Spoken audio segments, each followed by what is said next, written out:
Hi everybody, this is Blue Phoenix. Some people like to call me Eric. We had another beautiful day here in Kentucky. You might actually see some horses behind me. Those are real. This is not a green screen. This is actually for real. Today I'm going to talk about signs that you might be aromantic. The thought of being in a romantic relationship is actually repulsive to you. That's a clear indicator that you might be aromantic. Just the thought of I don't see what the point is. I don't even want that. Probably aromantic. Maybe you've tried being in a relationship and you got into this kind of romantic relationship, this exclusive deal, and you got in there and you started to feel real stifled or confined. You felt like you really couldn't be yourself. Um, you started to feel guilty, maybe that you weren't spending enough time with your partner, even though you didn't really want to. Also, some clear signs that you might be aromantic. Number three, the idea of being the center of somebody's universe or them being the center of your universe is just not appealing. The sense that there's just this one person that means everything to you and they are number one importance above everybody else in your life. If that idea is repulsive to you, then chances are you could be aromantic. Number four, maybe you find the idea of marriage is perplexing. You can't understand why anybody would want to do that. Nope, not me either. Number five, somebody maybe is acting funny around you, maybe at work or school or somewhere social, and you think, well, this person's acting really strange.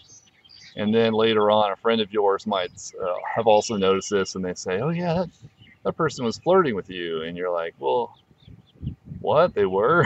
I didn't quite get it." And it may just be like a mental block. You're like, "Well, I don't really want anybody to flirt with me," or you really just don't get what flirting's all about. Number six, you can't understand why somebody would much rather go on a date than just go out with friends. Um, this idea of going out on a one-on-one situation just to try to learn more about somebody for a romantic relationship just doesn't make any sense to you. Number seven would be if you're not really sure what the difference is between a crush and what's called a squish, which is where you really just want to learn more about a person to become their friend, spend time with them, whereas a crush is much more about forming this long-lasting exclusive relationship with somebody. Number eight is you're just perfectly happy being single.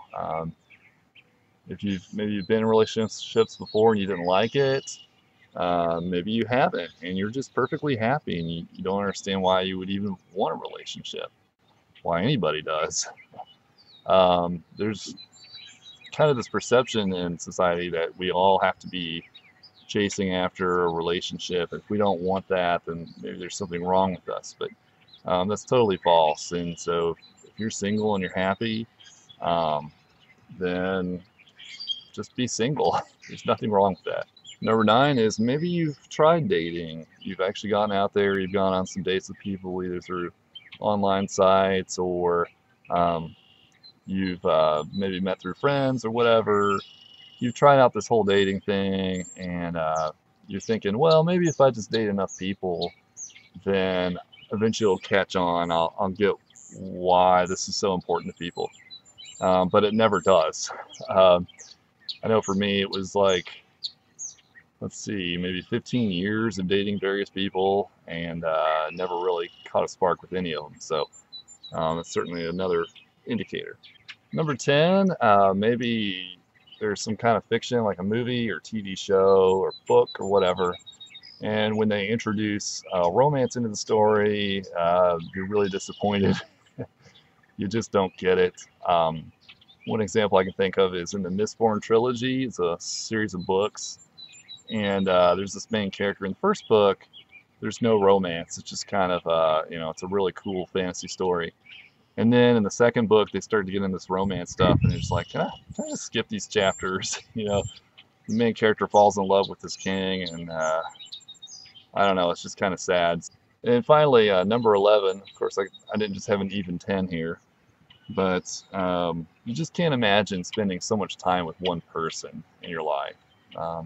You prefer to spend your time with a lot of people, a lot of friends, instead of just one person. So this idea of having this exclusive, super important person, I know it's kind of reiterating an earlier point, but if that's repulsive to you, you may be aromantic.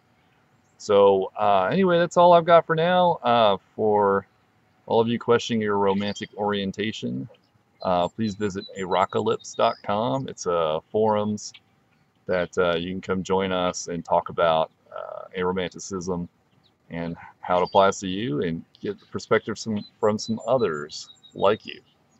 So I'll catch you next time. Hopefully the weather is still good here in Kentucky. It is springtime, so we should have a lot of sunshine coming up. See you next time.